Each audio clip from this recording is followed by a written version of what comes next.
Alright guys, I hate to be the bringer of bad news. I don't want to be that guy who says something just because it's the unpopular opinion. But this is the unpopular opinion, and it's the truth. The Chop Shop DLC on GTA Online is trash. Okay? I'll tell you why. I'll give you a few reasons. Reason number 1.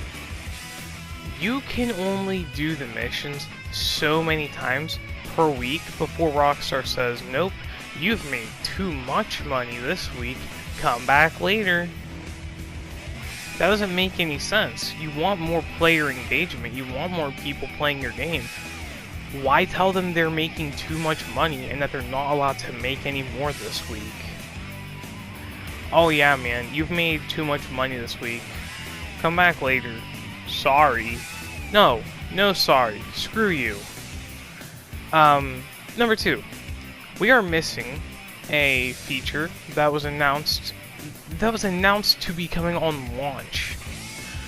On launch of this DLC, they had announced you will be able to buy the vehicles that you steal. We still don't have that in GTA Online. We still are not able to do that. So Rockstar blatantly lied, knowing that was a feature that would not be there on release. And yet they still wanted to sell the DLC as if it was complete. It's not complete. It's an incomplete product. I don't care that that we don't have that on launch. What I care about is the fact that Rockstar said that it would be there on launch and now it's not. Then we've got, how do I put this?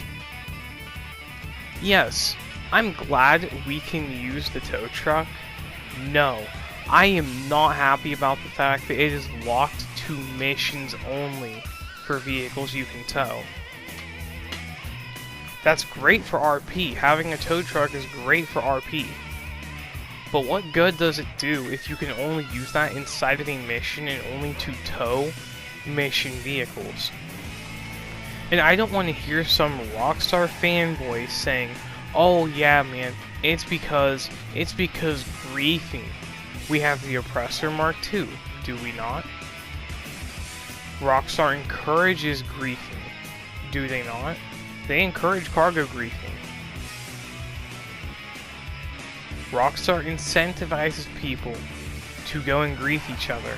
So you cannot give me the to prevent griefing excuse, because that's blatantly untrue. Now the missions themselves, I've done, from the first week, I did the cargo ship one. That was pretty cool. That was fun. I also did the casino one. That was really fun. The one for the Bugatti, that was really fun. But the missions, right? I'm not saying the missions are bad, but I'm saying the DLC overall is mid. We were supposed to get new weapons, plural. We got one new weapon. It's the FAL, and it's a complete disgrace. You would think that something chambered in 308 would actually do damage and have decent range. No, it's got neither. It's not in the snipers category, it's not even semi-auto, it's full auto. So they made a cursed FAL, still the same caliber, hardly any more range than the other guns in the game, hardly any more damage than the other guns in the game, and it costs almost $500,000. What sense does that make, Rockstar? It doesn't make any sense. You know, I'm happy. I'm happy with the fact that we're getting new weapons. You know, having the MP9, having the FAL, it's cool. Don't get me wrong. If you do like the Milsim RPs like I do, it's cool that they're in the game. But why are they so bad? Why use the MP9 when you have the Uzi, when you have the Scorpion? Why use, you know, why use the MP9 when you have the P90? Why use the FAL when you have the Tavor? why use any of them, you know? When you've got, you know, you've got the M4, you've got the Tavor, you've got all these other good guns. Why use the new ones if they're not that good? The precision rifle. Dude, my hopes were so high for the precision rifle, and it flopped. It does the same damage as the marksman rifle, but the difference is, you don't get an actual scope to look through. Explain that. Explain why we have a sniper, a bolt action sniper, by the way, doing the same damage as, what's the marksman rifle based off of? Isn't it based off of the Mini 14? Mini 14 in a Sage EBR chassis? Ain't that what it's based off of? So why is something that high caliber doing the same damage as a 223, and it's got a way lower fire rate?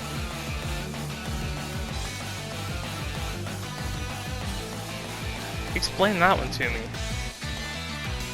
And again, I know there's going to be Rockstar apologists out here who go, we don't care, or nobody cares. Like that one professional, like the one fanboy of the professional did, he went, no one cares, dude. Well, obviously he was offended. He obviously cared. He cared enough to comment.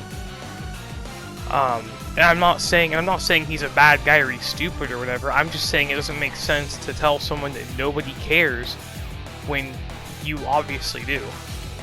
So if you care, that means someone else does. Someone who's not me.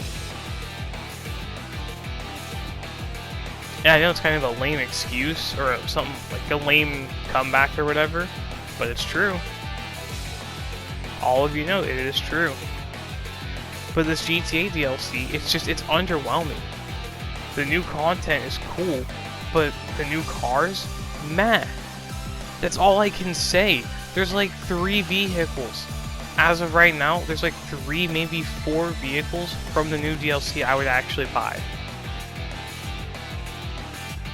The cop cars, now the cop cars, I'll buy those. Those are cool. I think it's awesome that we can finally have the cop cars. I don't think it's cool that they are like $4 million a pop, but I think it's cool that we can have the cop cars. That's nice. And, you know, no one's complaining about that. Nobody. I have not heard a single person complain about the fact that we can have cop cars. But what people are complaining about is the content itself being locked behind how much you make off of it.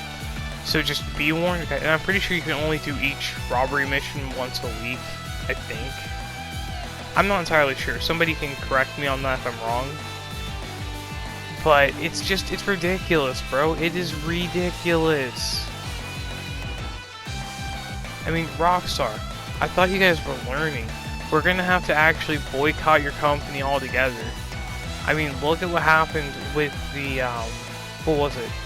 The Criminal Enterprise update. Or the, what was that called? The Criminal Enterprises update? Something like that? Where they finally, after like 8 years, let us do our business work in private lobbies without being blown up by some fat lard ass on an Oppressor Mark II. And the only reason Rockstar did that is because everyone was boycotting their company. I mean, Rockstar, we need you to understand, we don't like this content, we don't need it, we don't care about it. Stop giving us content that we don't care about. Start giving us content we ask for, and we won't have to boycott your company. It's really not that hard of a concept to understand. If you give your fans what they ask for, they'll respect you and give you money. You know, Hoyoverse with Genshin Impact seems to get that down pretty well. I don't mind spending money on Genshin Impact. Why? Because it's a good game and they actually listen to what the community wants.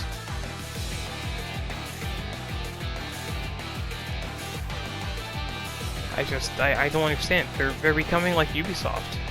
Rockstar Games is becoming just like Ubisoft, where they ignore their projects, they ignore their fans, build it on spaghetti code, and then decide what they're going to patch. Very decisive or very picky about what they want to patch. And 9 times out of 10, they'll prioritize patching a money glitch over a God mode glitch. Rainbow Six Siege has the same issue. There was a while ago, there was a glitch to get free things from the shop on Rainbow Six Siege. Everyone who did that glitch got permanently banned. And it was something that happened on their watch. So Ubisoft, if anyone from Ubisoft watches this, I just want you to know, I lost a lot of respect for you guys based off of that one move. Those people could have spent hundreds of dollars on Rainbow Six Siege, had content that you can no longer get from 6, 7, 8 years ago, and it's gone. Permanent ban because of a glitch that happened in your game on your watch. Just like how Rockstar Games reset people over a glitch that happened on their watch. Punishing people because of something on your end is ridiculous, especially when that thing they're doing is not negatively impacting other people in the game, that is. The Clash, the shoot through shield glitch with Clash, not a single person got banned for that. Mouse and keyboard cheaters, I have yet to see even one of them get banned on console. And that's the truth. The God mode glitches, the invisibility glitches, all that. I have yet to see anyone get banned for any of that. But yet, people are getting banned because they got free stuff from the shop. Because let's say they were short on money and they didn't have, you know, $25 for an elite skin. I think that's what some of the newer elites cost. They cost like $20, $25 now. The older ones are like 15 bucks, but $20, $25 for one skin is ridiculous. It's the same thing Overwatch is doing, where they're making you pay a ludicrous amount of money for skins. Like, yeah, cool. You know, the skin is really nice, but is it $20 type nice? No. And, you know, Ubisoft, you guys are stupid if you think it is. If you think it's like $25 type nice, you're out of your mind. Okay, people have actual expenses and can't afford to pay for stuff like that.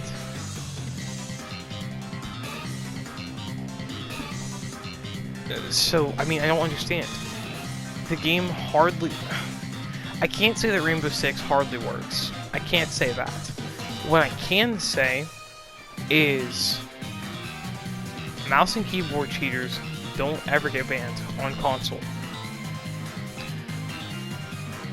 Griefers do not get banned on console. I have made at least 30 support tickets, and by the way, I have given up entirely on Ubisoft support. That's a different video in and of itself. But Ubisoft support does absolutely nothing, even when you send them proof of cheaters and griefers. They do nothing. And all the streamers act like it's no big deal and that Ubisoft doesn't, or that Rainbow Six, sorry, doesn't have this issue. I know I'm talking about Siege in a GTA themed video, but this will all line up, okay? I promise.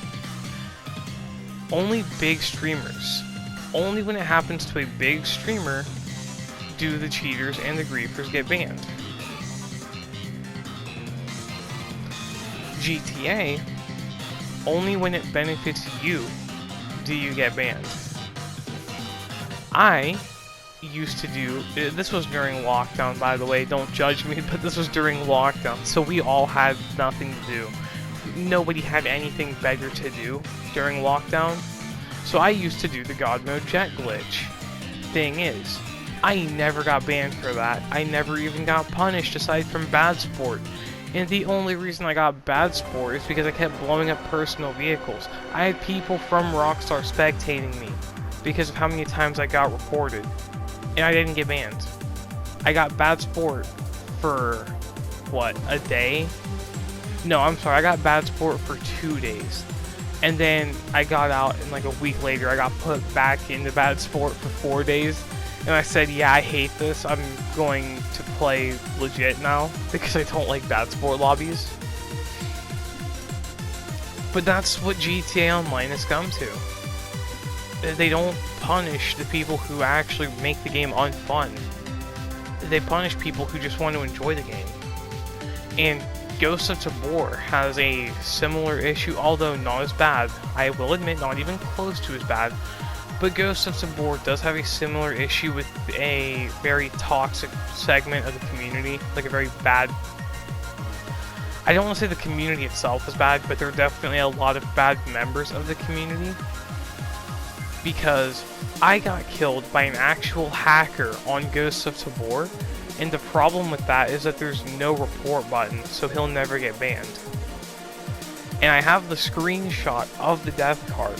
It was, and I'll tell you exactly what it was, and this will be the last thing I compare GTA to before I try to wrap it up here. 257.7 meters with a MAP 49 9x19 full metal jacket, headshot, fatal shot, or fatal hit, head. Do you guys know where I was? So for those of you who play Ghosts of Tabor or watch Ghosts of Tabor, it was Nighttime Island of Tabor. I was in the radio, like the radio tower building, hiding behind a door. This guy shot me through the building from almost 260 meters away with a MAP 49 in the head, mind you, with 9x19 FMJ rounds. That is impossible. Even if he was in a gunfight and missed, that is impossible. Because it wouldn't have went through the wall. Now, going back to GTA before I wrap this up. Again, the amount of god murders, the amount of griefers is unacceptable. You know, as much as I'm excited for GTA 6, because I genuinely am excited, I am so worried that it's going to turn out like this. You know, GTA Online used to be amazing. It used to be special. GTA Online used to be something special. It's not anymore. It's lost its meaning. It's lost its luster. It's not that sought-after gem anymore. It's just there. It just exists. We just know of it. And that's the sad part, is that, again, GTA 5 used to be one of my favorite games. And now I hardly play it. I hardly play it because of all the issues. And because of the community and the developers. It sucks. You know, I made a video not a horribly long time ago about the state of gaming in 2023. And as much as I want to be optimistic, it's hard to when you see all these issues and how constant it is. So, I guess just with that being said, I'll catch y'all later. Peace out.